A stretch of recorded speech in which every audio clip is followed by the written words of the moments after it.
I just know that every woman that's coming has a role to play, like she's being called up higher right now.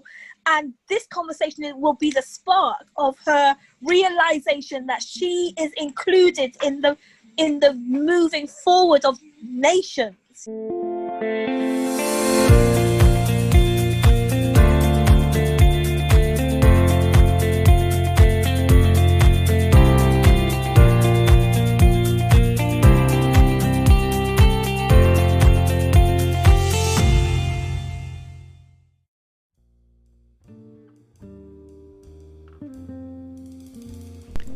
Hi there, this is Cecile Watson from ladiesspeaking.com, where we feature empowering conversations with influential women of the Caribbean.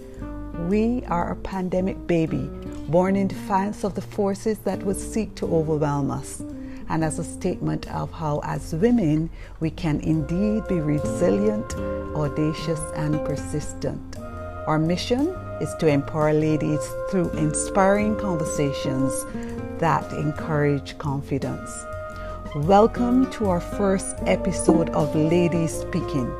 You can join us live on the second Sunday of every month by heading over to ladiesspeaking.com and get added to our invitation list. Coming up, you will be hearing from our first sister in spotlight, Dion Johnson, the womanologist. Sit back, relax, and enjoy this empowering conversation. But before we start, I want to acknowledge God. He is my creator, my sustainer, and he has brought me to this place today. And I call on him to be present, and I audaciously demand of him that just as he has brought us to this gathering, just as he has commanded it, that he will also take us through it to connect us for good and to advocate for each other and to fulfill his will in all our lives. And it takes us to our very first guest of Ladies Speaking, my friend, Dion Johnson, the womanologist. I'm not going to share anything more about her beyond what you have already read in the bio. I think the best person to introduce herself. So with that, let's welcome Dion. Hi, Dion. Let's get you on screen now. Hello, everyone. Good evening, good night, as my granny would say. And love to all of you from London. I'm just so excited about being here. And don't let my English accent fool you. We are Jamaican. I'm delighted to be here with you all tonight. Great. Thank you, Lindsay. Yes, so Dion, to get us started, maybe you can just share a little bit about yourself, your background, and what brought you here to the point where you're writing this book, Influential Woman. Oh my gosh, that's really loaded. Well, a bit about me. I was born in the UK, born in a little place called Bristol, a city in Bristol, England's second city. So I'm a city girl from the UK. And when I was about 12 years old, I decided that I was going to be a nurse and that I was going to move to London, to the bright lights in the big city, and follow my dad, because my mum and dad divorced when I was quite young, and I really missed my dad a lot when I was young. So I decided that I was going to go to London to do my nurse training, be near my dad and my grandma. And that's what I did. When I was 18, I kind of packed my bags and set off for adult life in London, joined my father, my grandmother, and I've been here ever since. And that was a long time ago. So I've been living in London, started off in nursing. I liked nursing, but it wasn't my heart, you know? And so after I had a baby in my mid-20s, I decided not to go back to nursing, but to go into midwifery. So I trained again as a midwife. And that's where I really found my passion for women. You know, I found where I belonged. I was an intuitive midwife. I loved being alongside women. That's what midwife means. It means alongside woman, with woman. And it was just a great time of learning about the power that we are as women, and learning about how we bring forth new life and how we conceive things that aren't yet here on earth, and then we bring it forth. And it was a very important time of my development, learning about the power of women. And then I got really fed up of it. After years of doing pioneering work in midwifery, just got really sick of it, and then decided that it was time to leave. And it was at that point, when I decided to leave midwifery, that I realized I didn't know who I was outside of midwifery. It was all I'd ever done. And I desperately wanted to leave. I had a young child. I was raising her by myself, and midwifery would make me, I had a pager, and my clients could contact me directly and be calling me out at all times of the day and night. So every time I was on call, my baby had to go and stay somewhere just in case I had to go out in the middle of the night. And it got to the place where, you know, these women would call me and tell me about their cracked nipples or their waters breaking, and I just didn't care. Like, I just wanted to throw this pager away because it wasn't working with my life. You know, I was really, it hurt me when my baby said she didn't want to go and stay over there, and she didn't want to go and stay over here, and yet I had to make her go because I had to go to work. And so it took me a long time, you know, to really work out who the heck I am outside of this. I've invested heavily in becoming qualified.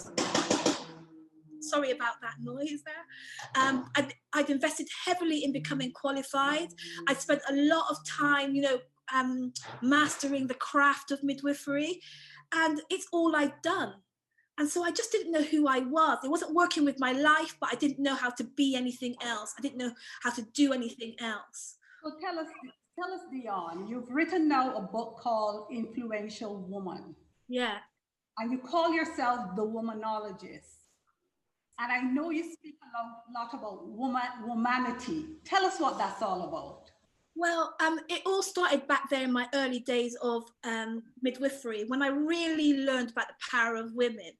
And fast forward to now, when I'm coaching women. Right now, my work is really involved in coaching and being a strategic ally and advisor to women in senior leadership. So, so when women come to me, they usually come because they're struggling with some kind of conflict, or they've got some kind of work issue, they've lost their career direction, there's something going on with their work life.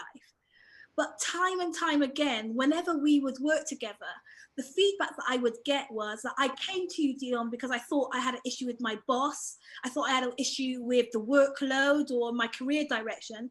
But what really got healed was my inner woman. What really got touched was my self-perception, my identity got touched. Like, you healed my inner way that I see myself as a woman. And this was saying to me, like, people would say this to me a lot, that when we work together, they come because of their work life, but what was really being touched, what was really being cracked open and looked at and cleaned out and healed and redefined and rewritten was the way that we see ourselves as women. And so that's how womanity, that's how the womanologist came out of the healing process that my clients go through. And then womanity was really, womanity is really about, well, we all talk about humanity, but my faith and my journey with women has really taught me that we're distinct. You know, that women are distinct as human creatures. And so I don't think we're just human. I think we're women, and that our nature is womanity. Okay. Yeah. So I think this probably is a good point where I read your book. It was a great read. For those of you on the line, when Dion asked me to take a read of it, I was so burdened with so many different things. I kept delaying, and I was like, oh my God, please let me like this book, right? And when I got started, I was captivated. And I remember in particular, you had one story in there about a young girl called Carly. And I thought maybe you could read that section for us here so that the women gathered here can get a sense of what you're saying, because that story of Carly underscored the stories that we come into this life with and that we carry into adulthood and that we let define us, whether or not it is our truth or not. So well, you know what? Before I read about Carly, I want to just address the women in the room. You know, I want to talk to you first before I tell you about Carly and why I wrote about Carly. I'll share that when George Floyd got murdered, we all saw it, right? George Floyd got murdered the other day, and recently I put out after he died, I put out a series of posts through my networks. And I was asking the question, you know, where we're at, you know, how are we? What we thinking? What's happening? And I found 3 really strong responses when I put this out. The first one was indifference.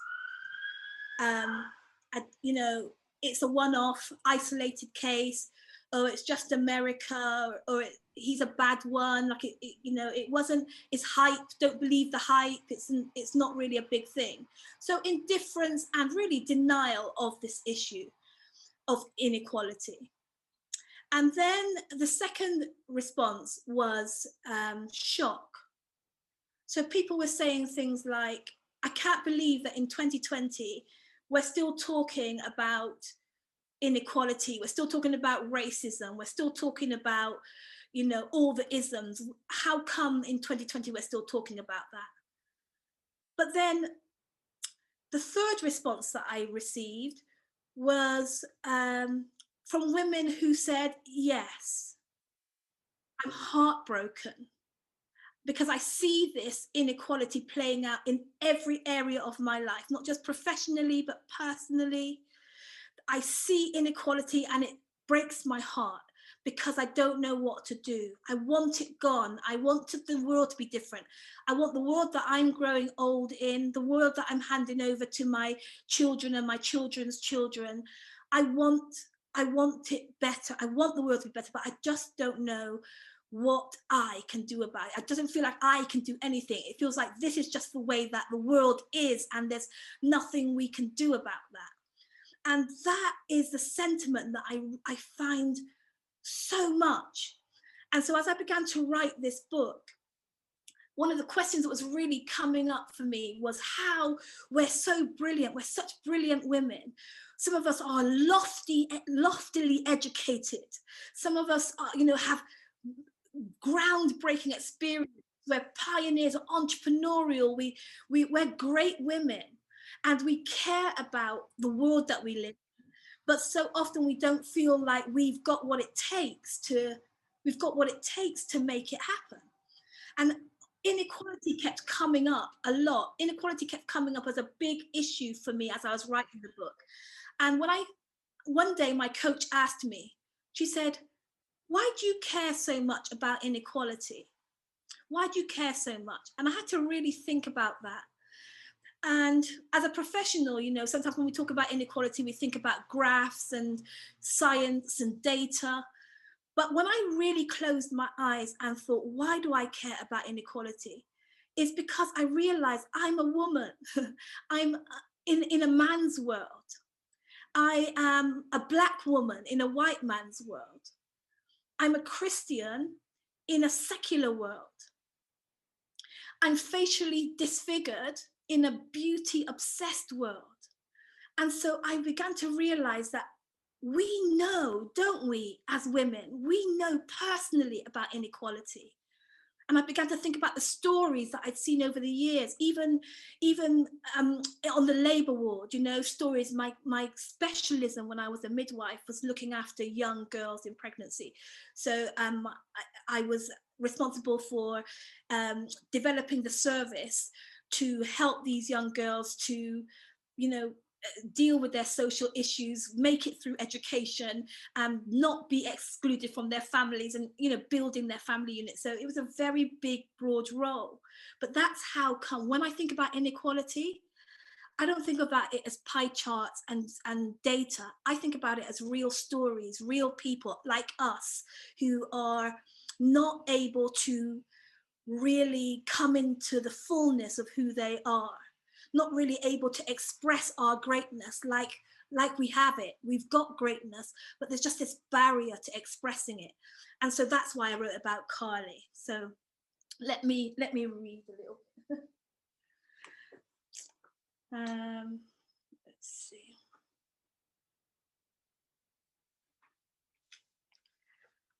So when I was writing about inequality, can you hear me? When I was writing about inequality, I thought about it from mothers' perspectives, and then I thought about it from daughters. So I'm picking up where I'm talking about how I see it affecting the daughters. Of course, that particular young girl's unique path had led her to that hard, cold delivery bed. But in many respects, she was like many others I'd met before her. A child with daddy abandonment issues and a mum who'd gone out to work. One afternoon, I left my office to attend a meeting, and I encountered Carly, a girl who would serve as a mirror to reflect the hidden impact of inequality. As I entered the car park, I noticed a group of boys huddled in a pack. On approaching them, I saw a young girl caught up in their midst. They seemed to be pushing and pulling her, bouncing her from one pair of hands to the next. She looked like a lamb among a pack of wolves. Without thinking, I ran towards the girl, roaring, "Leave her alone!" Eventually, with a little resistance and a lot of lip, the boys ran off. "What are you doing out here with them?" I asked the girl, not even considering that might be none of my business. Carly told me the story. The boys were from her school, and one of them wants to be my boyfriend, she announced. She looked really scared and overwhelmed, and as we talked, she opened up. She explained that all the popular girls had boyfriends, and having one meant you had to have sex. She helped me understand that although she wanted a boyfriend, she wasn't so keen on the sex part. And as far as she was concerned, one came with the other. My mother's heart instincts kicked in. I wanted to wrap up this little girl in my arms and take her and make her hear me. "Listen," I said to her, looking deep into her eyes. "Do you know how beautiful you are? Do you know how valuable you are? You don't have to tolerate this, and you don't have to be around it. You deserve to be treated like gold because you're valuable. You can do anything you want, and you don't have to do anything that you don't want." As I gushed my truest convictions, I found myself wondering if Carly could hear me, if what I was saying was landing in her understanding. Then she laughed. I can still hear it now. There I was, pouring my heart out to her, and she laughed. It wasn't a "you're so funny" kind of laugh, or "I'm tickled pink" kind of laugh.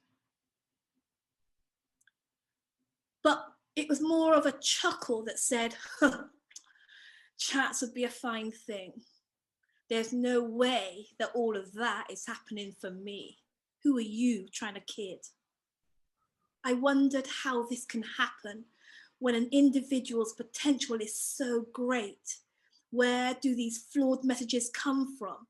And once more came that familiar breaking of my heart. This girl has no idea how much she matters. I realized she thinks this is just the way things go for people like me. Yeah, I read that account, and even as I listen to you again, I could just feel my heart beating. I could just feel the sensation of so many hurt little girls out there growing into adulthood and not healing the way they need to.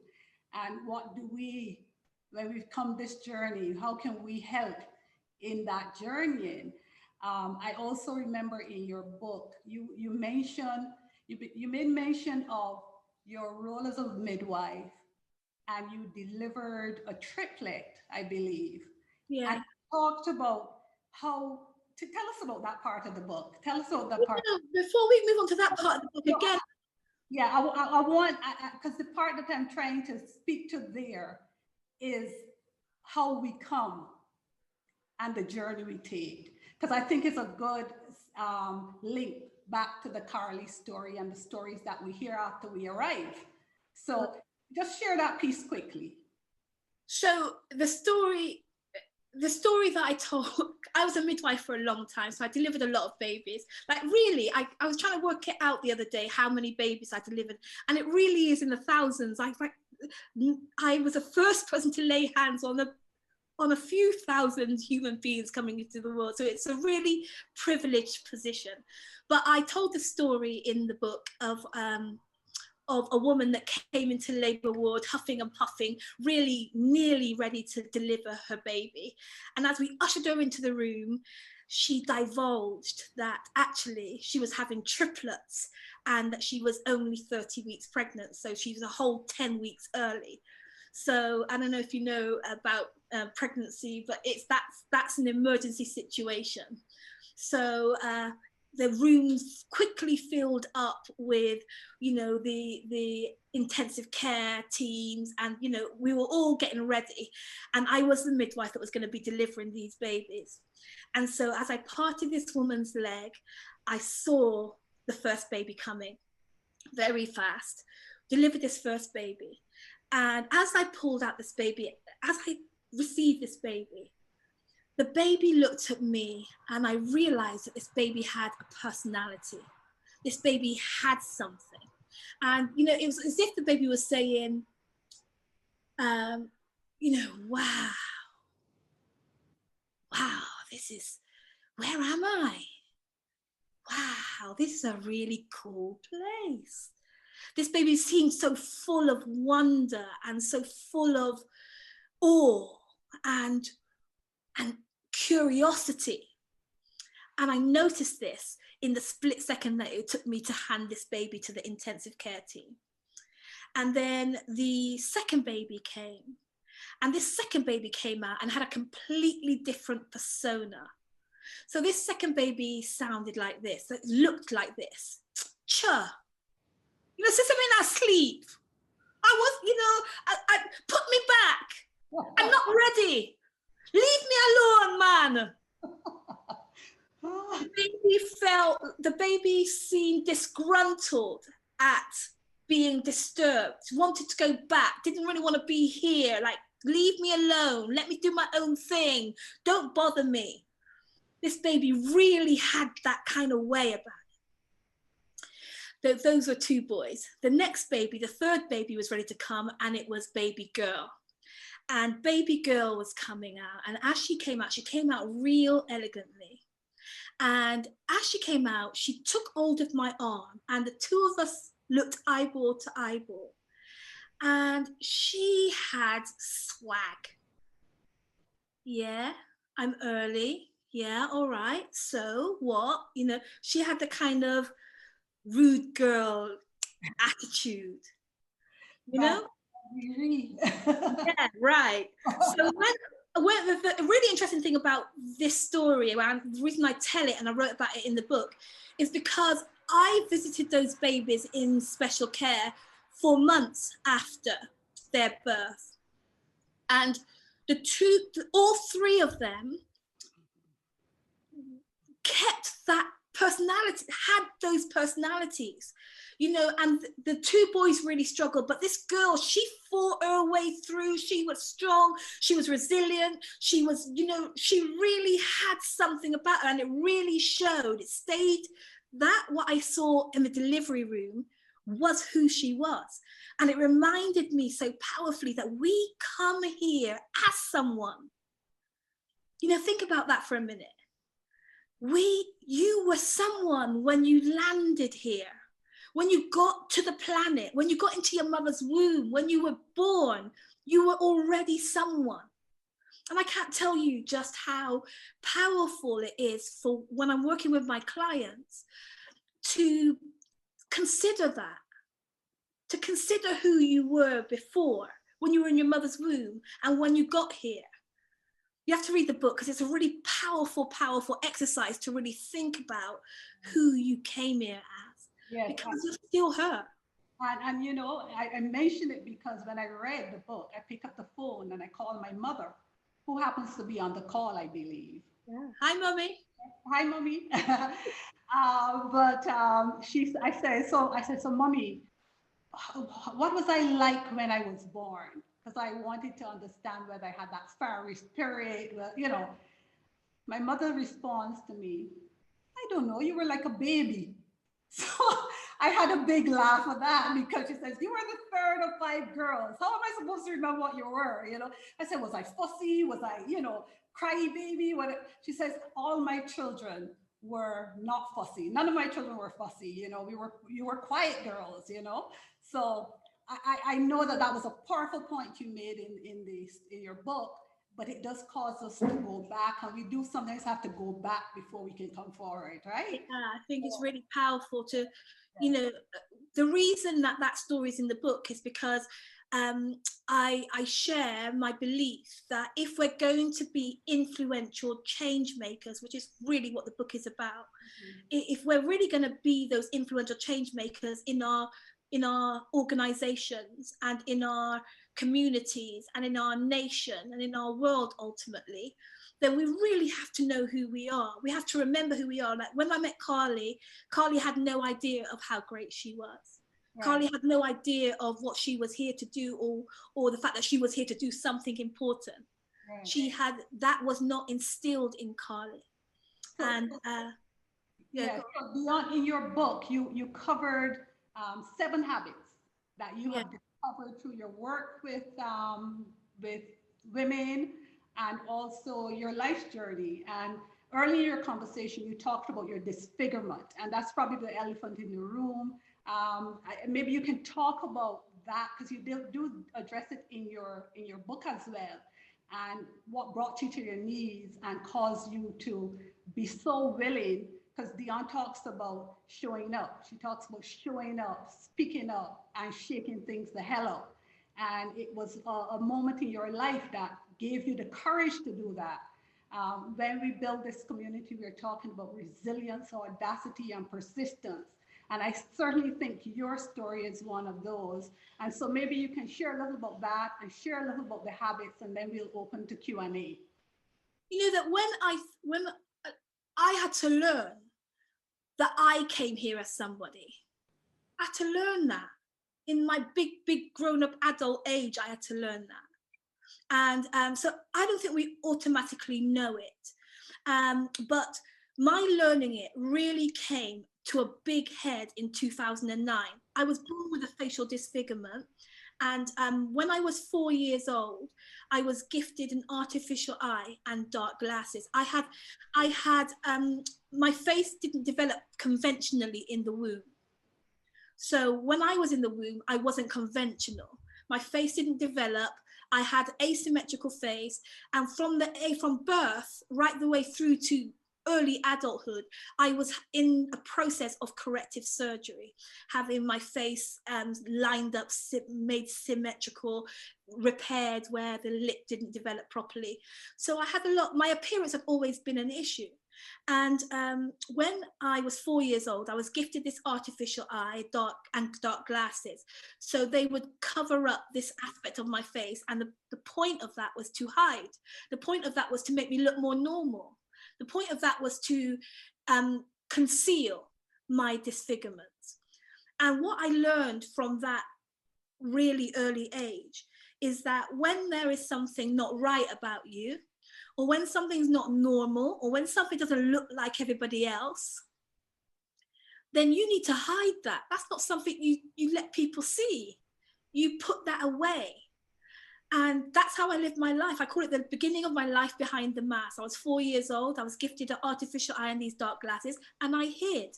And I spent my life hiding, not consciously, but these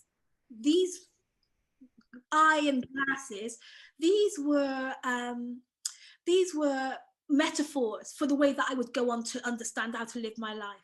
That I didn't let people see me. I didn't let people know who I was. And then in 2009, I went through a series of painful events where children would point at my face and laugh. I was a grown woman, but these children making fun of me and pointing at my face really brought me to my knees and really made me put my hands up in the air like this and say, God, you know, something's wrong, something's hurting. I don't know why. And I had this conversation with God in 2009. And he asked me these questions that I now ask my clients, and I'm asking everyone on the call. You know, why don't you let people see the real you? Like, who are you? And why don't you let people see the real? Why are you hiding? Why don't you take those masks off? Why don't you let people see you? Why don't you show up for real? And that was in 2009. And I have to tell you that when I had that conversation, I really had no idea what it meant to show up for real. I was only talking about my face at that time. And what I knew was I couldn't let you look at me. I didn't want you to look at my face, because I felt like making you see this would be cruel.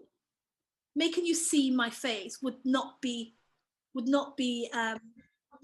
fair. And when I heard myself saying that, when I realized that that's what I believed about myself, that I was offensive or challenging to be with, then I decided that I was going to change all that and learn how to show up for real. The thing that I really want to point out about this is that in my work with women, I found that you don't have to have a face like mine to have those same thoughts about yourself. Like, you don't have to have a face like mine to think that the real you is offensive. You don't have to have a face like mine to realize that you don't feel palatable, or you don't feel like the real you is acceptable or needed or wanted in your world.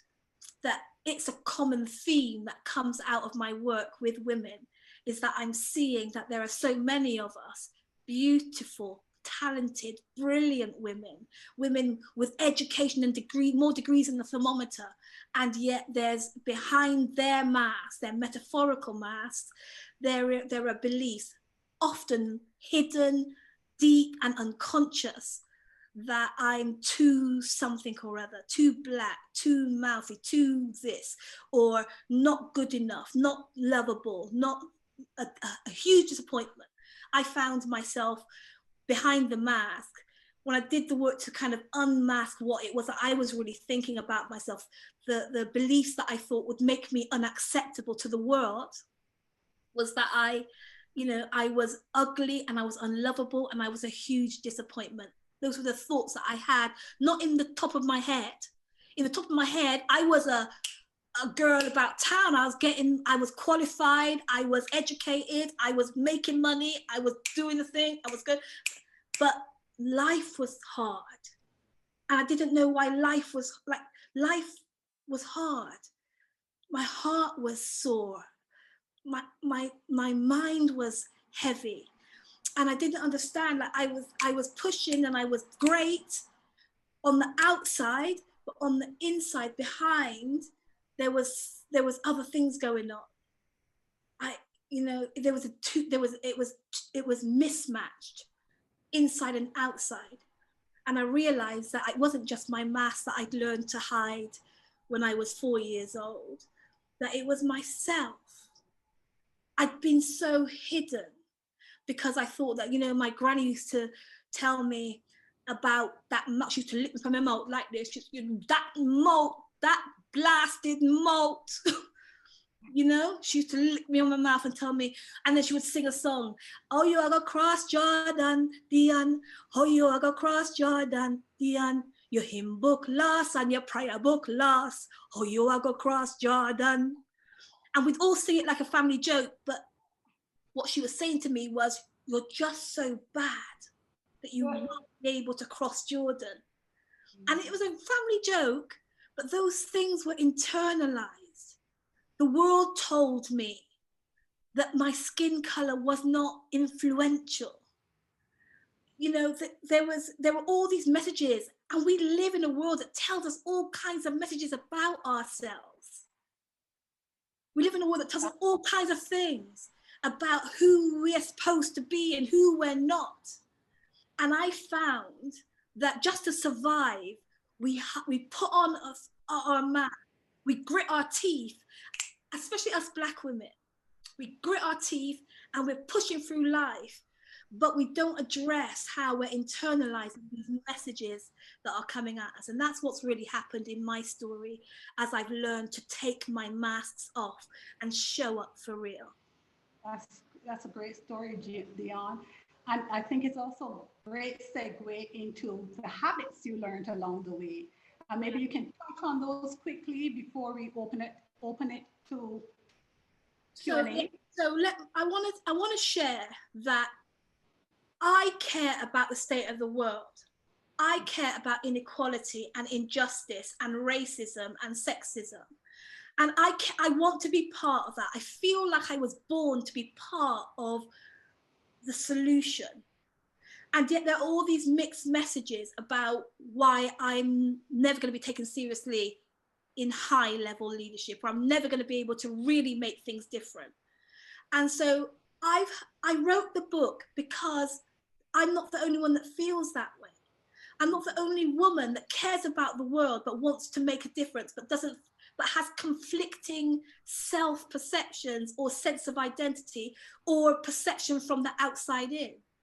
And so I've been on this journey of growing as an influencer and a woman and a leader and a change maker myself.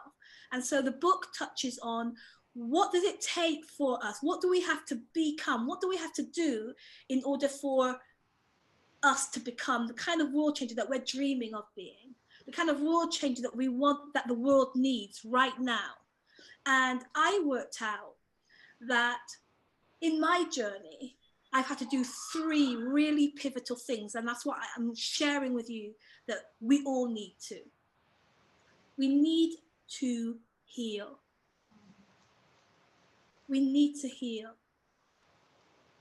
I've heard so many stories of, through the generations, just what women have gone through. Forget you and I, just think about our ancestors and the people that have gone before us, the women that have gone through.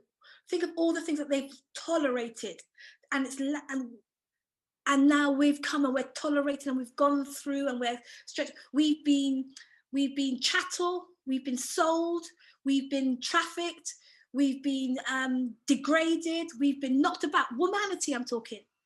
We have survived through the centuries to here, but we've had so much to deal with historically and now personally. Each one of us have our own stories about what we've been through, what the caregivers did, what the teacher said, what our relationship with men, our relationship with other women. We could spend a year sharing our stories right here. And I'm saying that if we want to develop our influence in the world, we need to heal. Healing is available, and we have to pursue healing and wholeness. So that's the first thing.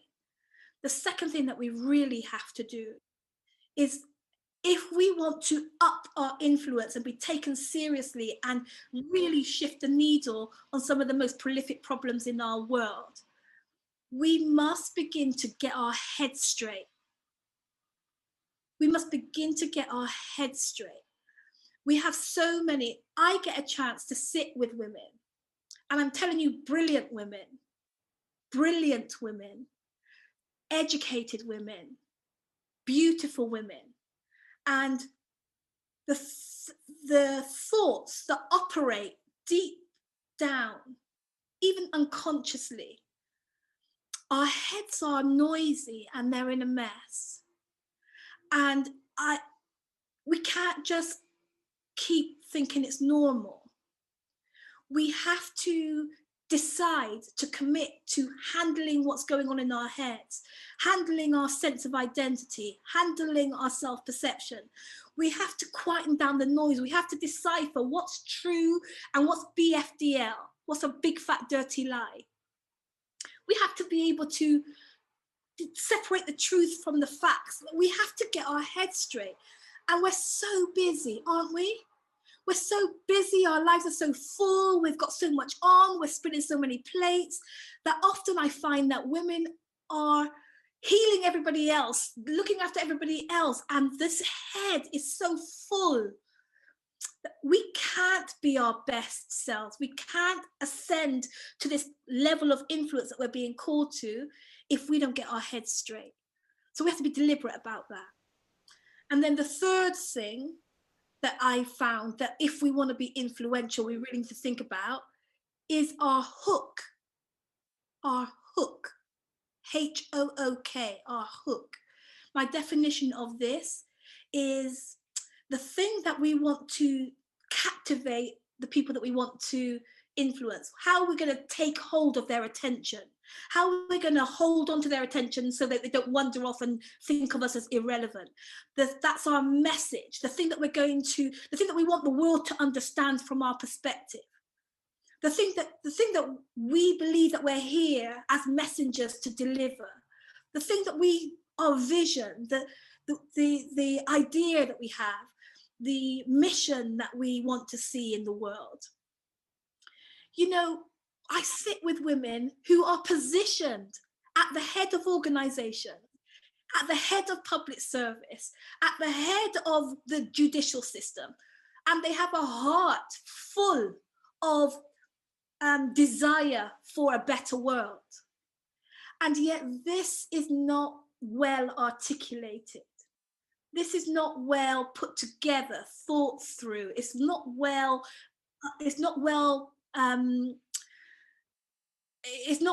thought out. It's not well designed. And as influential women, we must pay attention to that. We must become experts. We must develop our brand. We must develop our credibility. We must develop our message that we can use to hook attention of the people that we want to influence. And so when I realized that was my journey, that this is my journey, that these three things were working together to help me grow as an influencer, I realized that the way that those three were really raising up was through the development of habits. So there you have it. You have just heard from Dion Johnson, the womanologist. She shared perspectives from her debut book, Influential Woman. I hope that the message shared here has indeed inspired your thinking and encouraged your confidence.